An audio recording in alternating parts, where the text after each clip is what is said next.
কক্সবাজার আশ্রয় শিবির থেকে এনে জয়পুরহাটে রোহিঙ্গা নারীর বিয়ে।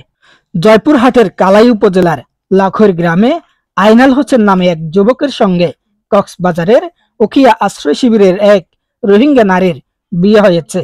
বৃহস্পতিবার 11 জানুয়ারি রাতে তারা গোপনে উপজেলার বান্দিগি গ্রামে মামুন রশিদের বাড়িতে এ বিয়ের কাজ সম্পন্ন করা হয়। এরপর থেকে রোহিঙ্গা নারী তার স্বামীর বাড়ি লখৈর গ্রামে বসবাস করছেন। এ খবর এলাকার লোকজন জানলেও তা ব্যাপকভাবে প্রচার পায়নি। খবর পেয়ে পুলিশ ওই রাতে বান্দিগি গ্রামে গেলেও তাদেরকে আটক না করে সেখান থেকে ফিরে আসেন। রোববার বিকেলে সরেজমিনে লাখৈর গ্রামে আইনালের বাড়িতে গিয়ে জানা যায়, প্রায় বছর খানেক আগে বান্দিগি গ্রামে শিশু ধর্ষণ মামলার অন্যতম আসামি হারুনুর রশিদ ও সবুজ মিয়া গ্রেপ্তারের ভয়ে এলাকা ছেড়ে পালিয়ে থাকেন কক্সবাজারের রামু উপজেলাতে।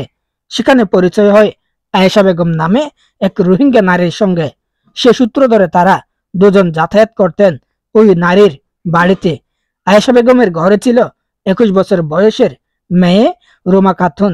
মেয়েকে বিয়ে দিতে হবে সে বিষয়ে আলোচনা হয় তাদের সাথে। সবুজ মিয়ার ছেলের সঙ্গে 3.5 লাখ টাকার বিনিময়ে রোমার বিয়ের কথা পাকাপোক্ত হয়। কথা মতো রোমার মা আয়েশা বেগম 3.5 লাখ টাকাও দিয়ে দেয় সবুজ মিয়ার হাতে। গত 9 জানুয়ারি আয়েশা বেগম মেয়ে রোমাকে নিয়ে তাদের সঙ্গে বান্দিগি গ্রামে আসেন এবং হারুনুর রশিদের বাড়িতে ওঠেন তারা। এরপর টাকা নিয়ে সবুজ মিয়া সেখান থেকে পালিয়ে যায়। অনেক খোঁজাখুঁজি করে তাকে না পেয়ে বিপদে পড়েন হারুনুর রশিদ। এক পর্যায়ে সবুজকে না পেয়ে হারুনুর আয়েশা বেগম ও তার মেয়ে রোমাকে একই গ্রামে তার ছোট ভাই মামুন রশিদের বাড়িতে রাখেন এবং কাবিনের সময় জন্ম সনদের প্রয়োজন তাই পার্শ্ববর্তী গাইবান্ধার গোবিন্দগঞ্জ থেকে রোহিঙ্গা নারী রোমার নামে বোমা জন্ম সনদ তৈরি করেন। এরপর একই উপজেলার পুনট ইউনিয়নের লাখৈর গ্রামে তার ফুফাতো ভাই আব্দুল মোমেনের ছেলে আইনাল হোসেনের সঙ্গে বিয়ে দেন।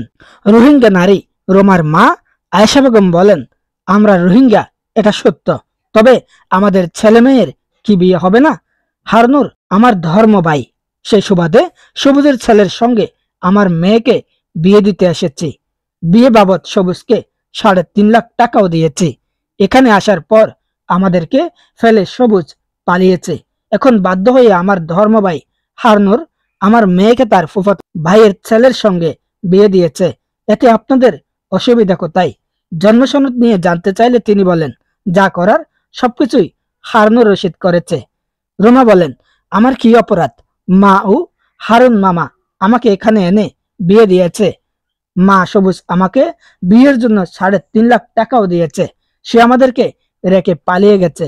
হারুন মামা স্থানীয় নিকা রেজিস্ট্রারের মাধ্যমে আমাদের বিয়ের কাজ সম্পন্ন করেছে। এখন আমি আয়নালের সঙ্গে ঘর সংসার করছি। রোমা আরো বলেন, আমার মতো আরো 3-4 জন রোহিঙ্গা মেয়ের বিয়ে হয়েছে এই জয়পুরহাটে। কেন আপনারা শুধু আমার দোষ ধরছেন? আয়নালের চাচা ও সাবেক ইউপি সদস্য সাইদুর রহমান বলেন, বলা নেই কওয়া নেই। গত বৃহস্পতিবার রাতে হঠাৎ করে আয়নাল বিয়ে করে বউ সহ বাড়িতে আসে। তাতেই আমার সন্দেহ হয় যে আয়নাল কোথায় বিয়ে করলো। পরে খোঁজ নিয়ে জানতে পারি সে রোহিঙ্গা এক মেয়েকে বিয়ে করেছে। এটা আসলেই একটা ঝামেলা। বুঝুক এখন তারা কি করবে। এ বিষয়ে জয়পুরহাট জজ কোর্টের আইনজীবী অ্যাডভোকেট রায়হান আলী বলেন, ফরেইনার্স অ্যাক্ট অনুসারে রোহিঙ্গা শরণার্থীরা তাদের জন্য নির্দিষ্ট এলাকার বাইরে যেতে পারে না। এছাড়া আইন মন্ত্রণালয়ের নির্দেশনা অনুসারে রোহিঙ্গাদের বিয়ে করা যাবে না। এ ঘটনায় তারা দুটি অপরাধ করেছেন। ওই মেয়েকে নির্দিষ্ট এলাকার বাইরে নিয়ে এসেছেন, আবার নিকা রেজিস্ট্রারের মাধ্যমে বিয়ের কাজ সম্পূর্ণ করেছেন। সরকার দয়া করে আশ্রয় দিয়েছে বলে তারা এদেশের আইন শৃঙ্খলা নষ্ট করার চিন্তা ভাবনায় রয়েছেন। এখনই রোধ করতে হবে।